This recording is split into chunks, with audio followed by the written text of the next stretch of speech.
In this video I'm going to talk through the folder layout and some of the files that were given out of the box when starting a new ReactQL project using the CLI tool. So at the moment I've made no changes to the code. This is pretty much the file structure that you're going to get when you start a new application. This is specific to the ES6 flavor of the kit. The TypeScript version will have some subtle differences that are explained in the docs, but for the most part many of these files are going to be identical. So if you just want to dive in and start adding your own code, the place to look is source. And the application start point is app.js. So what you can do is quite literally just start writing over this file, and you can see those changes reflected in your browser. I've got a development server running, so if we head over to Chrome on the left here, you can see that. If I move this over to the right and just get rid of a lot of this boilerplate, and instead let's export a new React component that's just going to say hello world. Go ahead and save that. You'll be able to see in a second or two the changes pushed down to the browser. So at this point we can actually get rid of a lot of the boilerplate files and some of the sample files we've got there in this folder. Note that these are CSS, SVGs, we've got images, style sheets, things like that. So any of your own code can actually go within source, and you can structure this however you want. So what I can do, let's go ahead and get rid of this styles file, is create a new file that we'll call this folder 2, and maybe that's in components. Maybe we want to lay out things, so we've got subfolders for things like components and styles and images, things like that. And this is just going to be a simple button, so I'll import React and I'll just export a very simple button. So this is just going to say click me and save that. So how do we import this file if it occurs within the subfolder structure here? Well, it's very simple. Webpack is set up to look at the root of the project first, so anything that we give it will check the local scope first before it delves into node modules. So what we can do is say import button from source, folder 2, components and button. We don't need the file extension there. I'll just go ahead and hit save, and I'll replace the hello world with the button component there. So go ahead and save that, head over to Chrome, we should see that, and it now says click me, exactly as we expect. So feel free to organize the folder structure within source however you want. You can also, because Webpack looks for files from the root of the folder, you don't have to use source at all. You could restructure the application however you want. You could move files or CSS or things like that into their own folder structure in the root if you want to. However, I do recommend that you use source because it makes it very, very clear where the entry point is to your specific application, and if you upgrade in between different versions of ReactQL as a starter kit, then often it's just as simple as overwriting source in order to inherit the remaining changes. So that's how we add our own custom code. But let's say we want to delve a little bit deeper into the rabbit hole and we want to change some ReactQL specific pieces. Maybe we want to change some routes on the server, maybe we want to change the Webpack configuration, add new loaders, things like that. How do we do it? Well, the rest of the video is going to detail the folder structure and where we can put code where code lives, so we get comfortable with the layout of those other pieces. So let's go ahead and just close this out. We're not going to be focusing on the source folder now. And let's start with some of the root files just to explain what some of these are. So the first set of files you can see are what we call dot files, the configurations that start or prefixed with a period here. And these are just typically configuration files that we can leave alone. So Babel RC, for example, is the config that gets Webpack started. If we want to add our own Babel config, we don't do that here. This is just to orchestrate our Webpack entry points, so for the most part we can leave that alone. Editor config and ESLint just sets up some styles for indentation of our code, and it informs something like Atom that I'm using now to edit the code, or whatever IDE you may be using, how we need to lay out some code. And ESLinting is all about our syntax rules so that we can create code that conforms to a common standard. Now if you have ESLint installed in Atom, that's actually going to work alongside the Webpack config, so it's going to be able to test that your imports are actually pulling in real files. It's going to do linting against your existing code. So if we go in and look at something like app.js, and if I switch this back to, let's say, I'll do a hello world again like we had right at the start. Then you can see button is highlighted because it's defined but never used. And one of our rules is that we don't have variables or imports that don't have a purpose within the application. And likewise, if I was to just say some file here, you can see as well that we've got missing file extension and unable to resolve path to module. So it actually checks, it works alongside a Webpack configuration, it checks that that file exists. So we've got some useful checks during the code writing phase, so we're not running into any obvious goofs when we try and run this thing live. So I'll just go ahead and put those back, make those changes so it all works, and we're good to go there. So that's ESLinting. Git ignore is obviously for files that need to be ignored if you're pushing to a local or remote Git repository. By default, a Git repository has not been created for your starter kit. You can create one just using the regular Git command line or any of the GUI tools. But we've included a git ignore just because all of the obvious stuff that you probably don't want to have in your Git repository just provides that as a convenience. Browser list tells Webpack what our target build is. So in this case, we're targeting the last 3 versions, pretty much just modern browsers, for things like polyfills that need to go into our resulting code so that it runs properly in a browser. Package.json, now of course you've seen this if you've done any other programming in Node before. Whenever you download modules or have any third-party requirements, you create a package.json file and it lists out the development dependencies as well as the regular dependencies.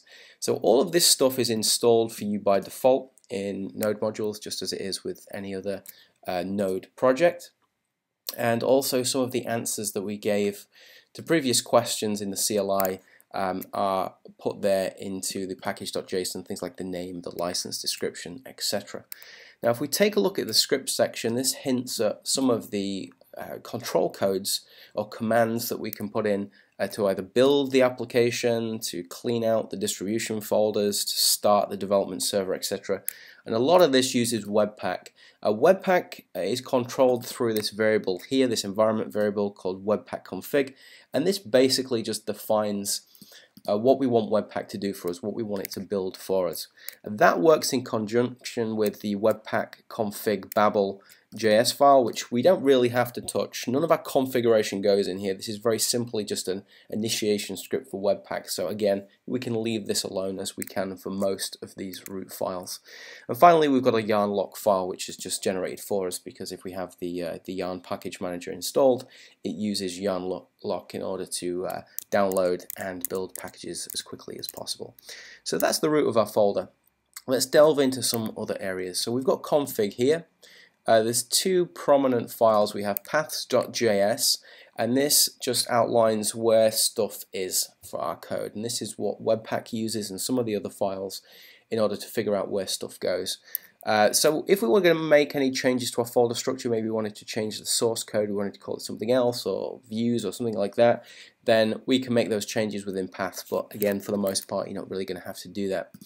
Project is project-specific configuration. So we have a couple in there by default. We've got Apollo, which points to our GraphQL endpoint. In this case, we're using the graph.cool service just to point to a demo, just to show that this is working. Obviously, in production, or in your version of the code, you would point to your own GraphQL server. A bundle analyzer is something that's used alongside Webpack in order to produce a report on what is generated for our application. We can pretty much leave this in. Now, the theme of configuration options here is to export them as separate constants. What that means then is, let's say your server pulls in a project configuration option, but your browser version doesn't. Well, of course, that's going to use tree shaking to eliminate that dead code path, and this option will not wind up in the resulting bundle. So by exporting these individually, that's what we get, rather than just one giant object where that's going to show up then possibly sensitive information like API keys and stuff that we don't want necessarily on the browser side. Now, Kit is where the bulk of the ReactQL magic exists, and I'll delve into some of these subfolders here. So whenever we start a new ReactQL project, we're pulling from a lot of these kit files for different entry points, Webpack configuration, things like that. If you're upgrading ReactQL to a new version, then usually you can just create a new starter kit and just move over source, and this kit will just work. But if you are making any specific changes to the ReactQL core, then you probably want to reconcile that with the new starter kit as well. So let's delve into these files a little more. So the first thing we have is entry, and these are our entry points for the browser and server respectively. If we just check out one of these files, you can see that it's basically orchestrating all of the lower level plumbing. So we've got routing there for our pages, we have Apollo for GraphQL, we have Redux stores. You can see that we're attaching our root component to the DOM, and we've got some code here that basically just orchestrates the entire hierarchy of React components. If we are running in development, we have hot code reload, and all the kinds of things that make sense to a browser environment go here. So if you're making foundational changes to how the browser orchestrates, this is the entry point to do so. Server is for the server bundle, so this sets up a Koa web server.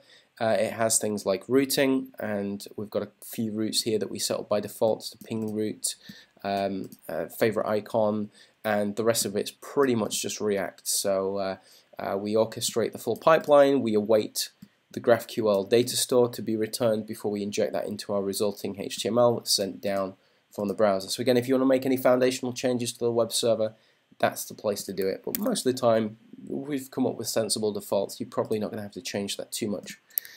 Lib is where we store custom helpers or libraries specific to ReactQL. So we've got a couple of higher order component style things here for Apollo to create a client, to create a browser and a server specific version of the client, and to orchestrate Apollo universally so it works in both environments. Again, don't think you're really going to have to touch this too much. Redux is something you might want to update, and the reason for that is because we've got a custom orchestration here of creating a new store, and you can see by default we combine the Apollo reducer into our Redux instantiation code, which just allows Apollo to do its GraphQL thing. If we want to add in any custom reducers, if we want to manage application or store state across the rest of the application, the wider application outside of GraphQL, this is the place to put the reducer in order to control that stuff. It is isomorphic, it's server aware, so we can add anything here if we don't want it to instantiate on the server, we just want to do it on the browser. We can make sure that that works. We've also got a little extension here to make sure that the Redux dev tools in Chrome are going to be working well.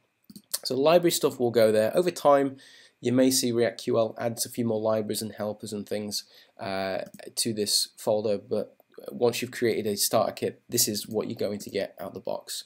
You would need to upgrade to a new starter kit in order to inherit all that new functionality. Views are just views that are used in different parts of the application. SSR is just for the server-side render, so you can see this is very sort of foundational. This is like the raw HTML that's sent back down to the client, and that invokes all of the internal store state, and it includes all of that stuff piped down to the client. We're not really going to have to change views much unless you want to add in some specific head tags or such that are not available here.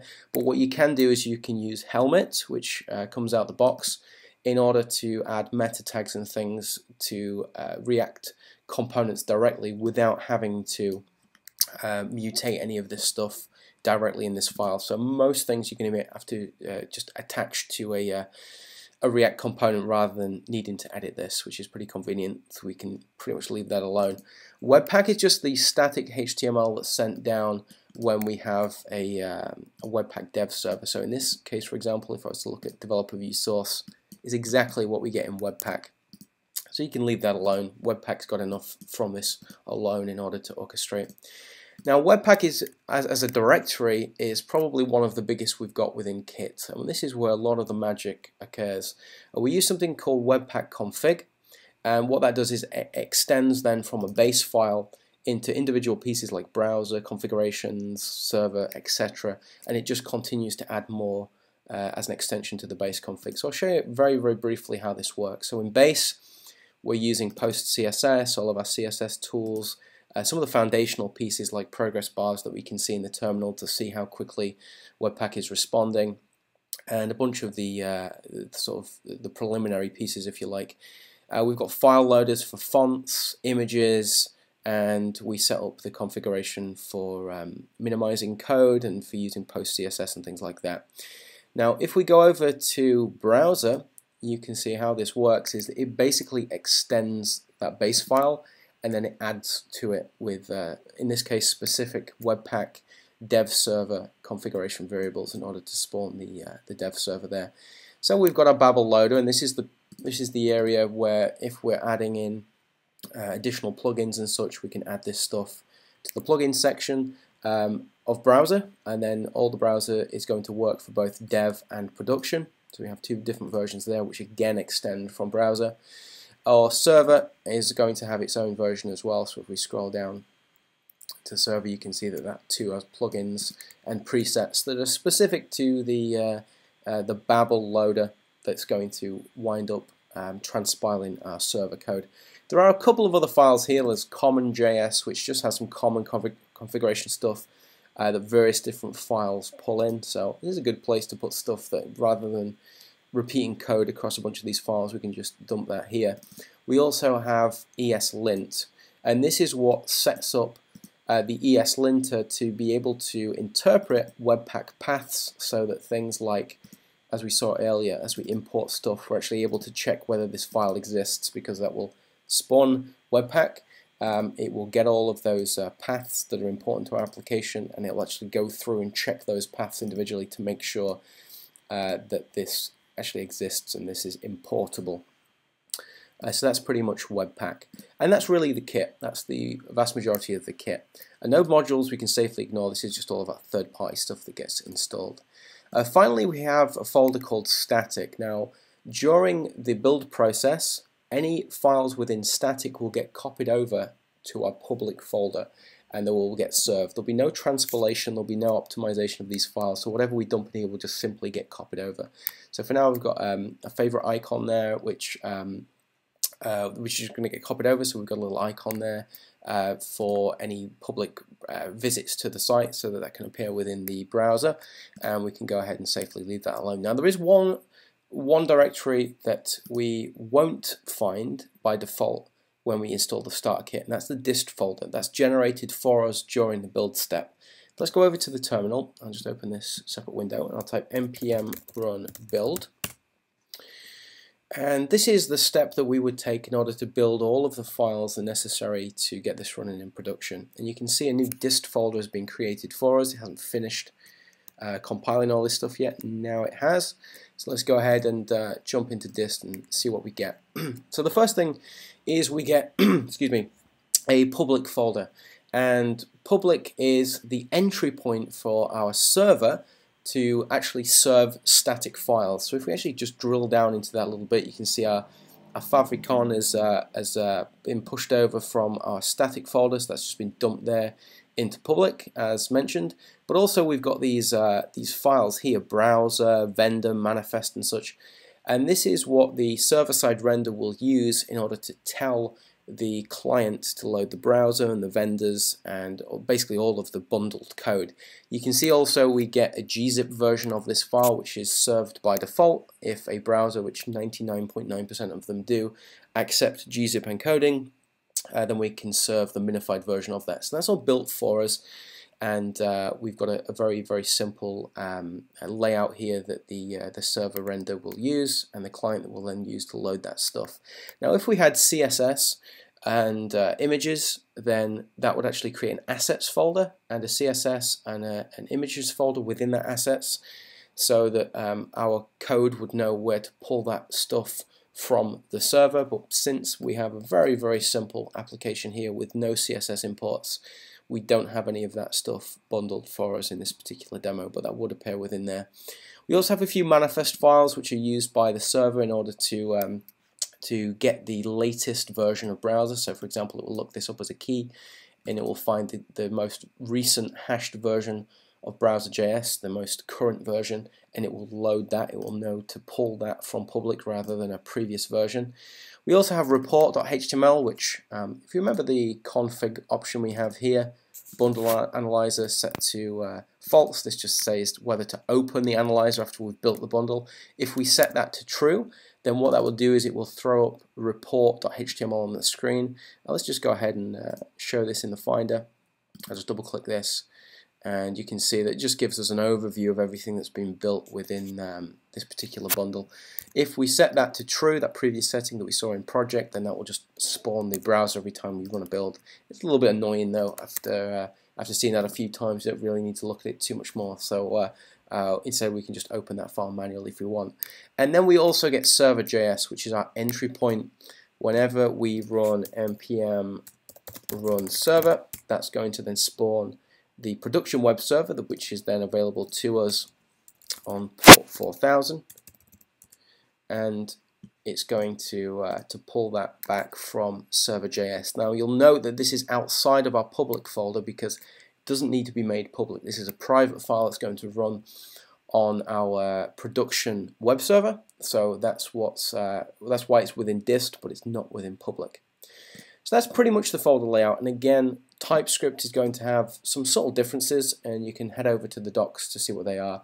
If some of this doesn't make sense, or if you're lost where to put particular code, you can post an issue on Stack Overflow. I regularly check for the ReactQL tag, so I'll be sure to help you out there. Otherwise, you may wish to file an issue if you come across anything in our GitHub. There are links in the docs in order to find that.